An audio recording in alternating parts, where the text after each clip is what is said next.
Today's video is brought to you by the Ansel MR500 Yamaha Suzuki Diagnostic Tool. Welcome boaters, Keith McGowan here. I am the Outboard Dad here to help you have a better boating experience. Today we're going to talk about some diagnostics. Diagnostics has grown and changed over the years of most any motor that's made. As you can see, some of these four-stroke motors, there's a whole lot more going on here than the older style two-stroke motors, which is why a lot of people like the old two-strokes because they're so simple. Today's video is brought to you by the Ansel MR500 Diagnostic Tool, where you can plug in and find out more of what's going on to help you with your diagnosis of your four-stroke Yamaha. They have one for Suzuki and for your Wave Runner. That being said, I had a call today with a gentleman, worked on his boat for him. He had some troubles with it, just bought it. It was a used boat with an old Johnson carbureted motor on it. Had some issues with it, couldn't figure out what was going on. I had asked him if the squeeze ball had sucked flat, and he did remember that happening. So I said, okay, fuel related, and you may have seen some of my videos where we ran a new fuel line, put a new fuel filter in, new squeeze ball. We even replaced the pickup tube in the tank.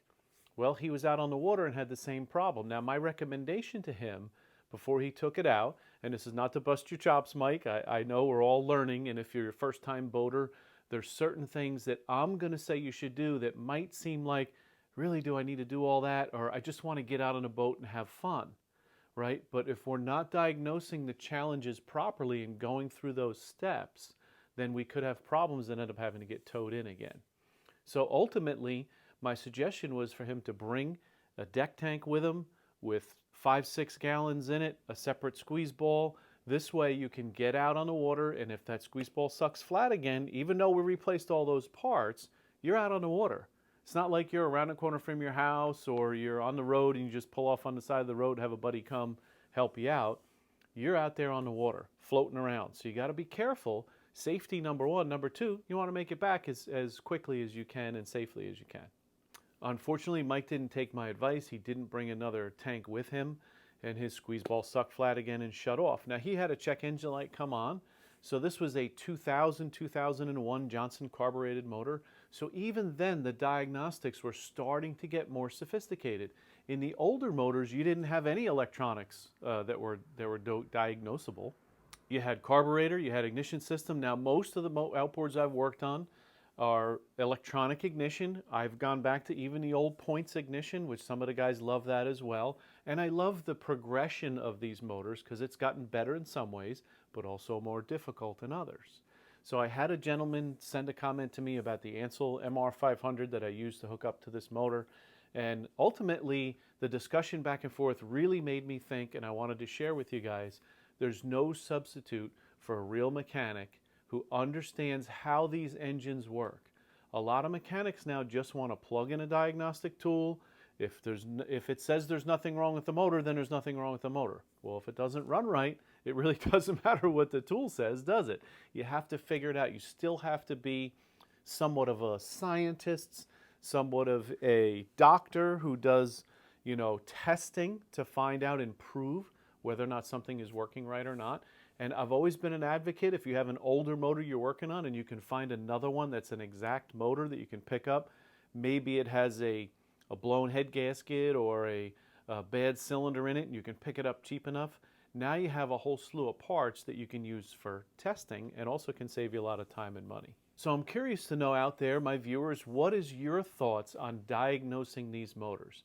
You still need compression, no matter what engine it is. These are all piston type engines. We haven't graduated out of the internal combustion engine into anything different other than the electric, which I'm not going there yet. There are some electric motors out there that is a, somewhat viable form of propulsion for boats that they're working on, and some people have that and love them. Also depends on the boating that you're doing.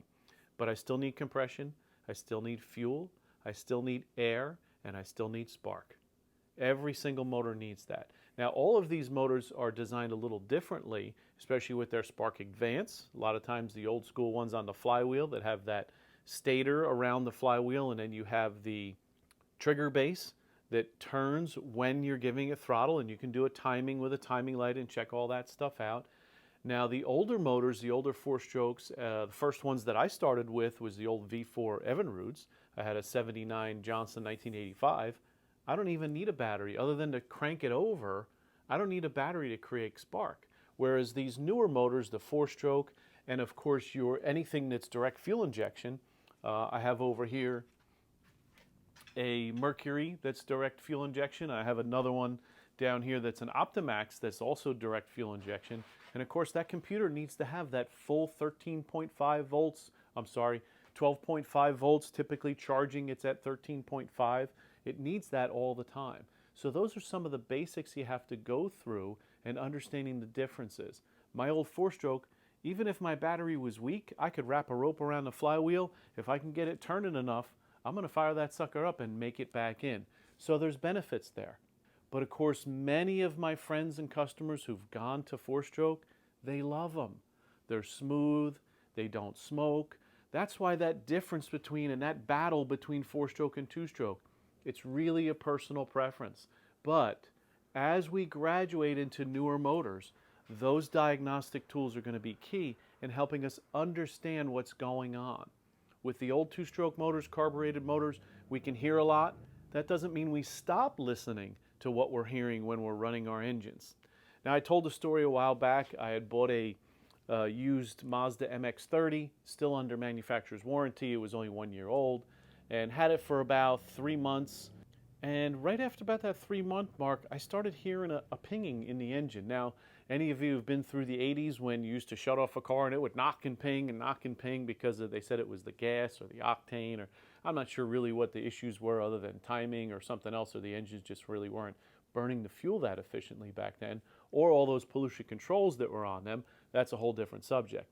But that distinctive ping I heard in this engine, and took it back to the place. The owner was a really good guy. If you guys have ever seen Wayne Carini on Chasing Classic Cars, his buddy Ralph. Well, Ralph owns the place where I bought this car. My family's bought cars there for years. Reputable place, Morano and Sons. Ralph Morano, really good company. And Ralph just said, look, he went for a ride with me in the car, and he said, yeah. He said, listen, I don't want to push you off, but it's a dealer warranty. And I said, sure, I understand. So I go to the dealer. I get the mechanic in the car, and we're driving for a good 40 minutes down the highway. Now, I had this sound recorded on my phone, and he says he doesn't hear anything. I'm like, come on, man. He said, well, let's bring it in. Let me do a diagnostic check on it. Maybe something will come up. Only solution he had was, I think you used the wrong oil when you changed the oil. Of course, I changed the oil on my cars myself. Now, I don't do that to save money, really. I do that because I want to get underneath the car every couple of months and see what's going on, inspect other things, check out the brakes sometimes. I like to keep an eye on what's going on as opposed to trusting someone else. Yes, I have trust issues with mechanical things. So, sure enough, he said, you used the wrong oil. I said, great, what's the right oil? Well, you have to use the Mazda oil. And that's when I went, okay, great, put it in. Let's see what happens. Same noise, same problem. I took it back again. Now, both times I said, I want my complaint documented at this dealer, right? I want you to put down that the engine is making noise, and if I have to go to an independent place and they say they don't take any information from independent car shops, okay, I want to document it. Sure, okay, great. Go to pick up the car for the second time, and they say there's nothing wrong with it.